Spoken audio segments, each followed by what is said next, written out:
Hi everyone, hope you're all fine.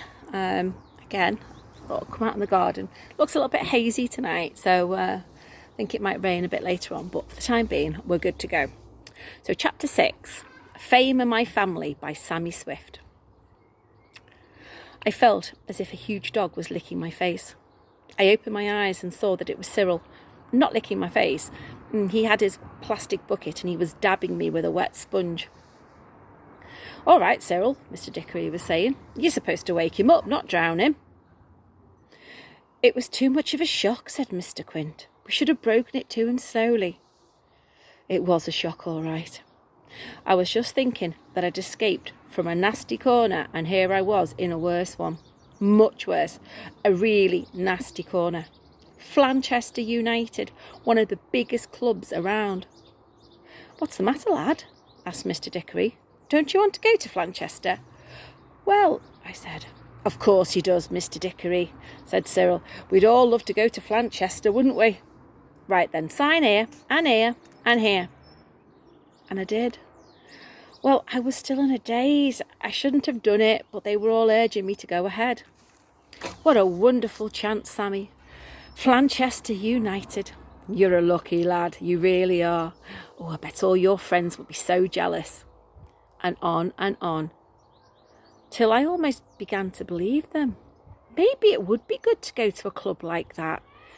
Maybe I'd do well there, become a star, have my picture in all of the papers, and thousands of people cheering as I stepped out for my first game, roaring my name when I made my first great save. "Sammy, Sammy!" Just like my little sister Jessica, except there'd be thousands and thousands of them. Or booing when the ball trickled over the line and I was flat on my back with my eyes shut. What was I going to do? It was too late to tell them now. They'd be really mad at me. They'd chase me out of town. I'd have to change my name or leave the country.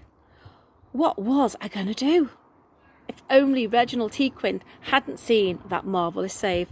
If only Harris hadn't tripped me up and made me claim that penalty. If only Grace hadn't been on her way back from the shops at just that moment. If only stupid old Robert hadn't put her in goal. Well, I had a week before I was supposed to turn up at Flanchester United. Perhaps something would turn up and everything would turn out right. Perhaps everyone would forget about Sammy Swift, the wonder goalie, before I had to go onto the football pitch and prove myself. No such luck. That evening, a lady from the paper came round to see me. Standing behind her was a man with a battery of cameras hanging around his neck. "Hello," said the newspaper lady. "Sammy Soft?" "Swift," I said. "I wonder if I could ask you a few questions, Sammy, about what it's like to be a soccer star and who's going to do your hair and things like that." I didn't let her in because I didn't want the rest of my family to know what was going on. We went down to the bottom of the garden and sat on some old seed boxes out of sight of the house. "Super setting, absolutely super," the cameraman said, and he began to prance around, snapping me here and there and everywhere. "Do you think you could just lean against that apple tree? Lovely, super. Now can you put your foot on that fork as if you're doing some digging? Oh, that's the way. Stick it in that flower bud, wouldn't you? Oh, yes, very artistic. Lovely." And all the time the lady was asking me questions. How did I feel about going to Flanchester? What did Mr. Dickory say to me? What did my family think about it? Who was my favourite pop singer? When they'd gone and I'd slipped back into the house, Jessica asked me who I'd been speaking to in the garden. "No one," I said. "I haven't been in the garden." "I saw you with a man with a camera." There was a rustling and Dad emerged from behind his paper. "Has someone been down my garden?" he said. "No, Dad. No, of course not. Because I've got my onions down there, you know." Dad's very keen on his onions. If he thought there was a man with a camera jumping around where his onions would be, he'd hit the roof. I thought he was going to investigate the matter further, but just then, crash! There was the sound of a tin hitting the kitchen floor. Mum had been in the kitchen quietly painting the back door.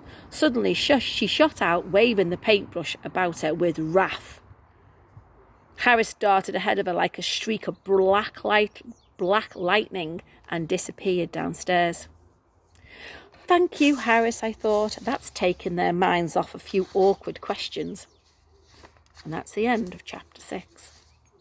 So, Harris, despite causing lots of problems, seems to be helping Sammy with a few of the ones that he's created himself.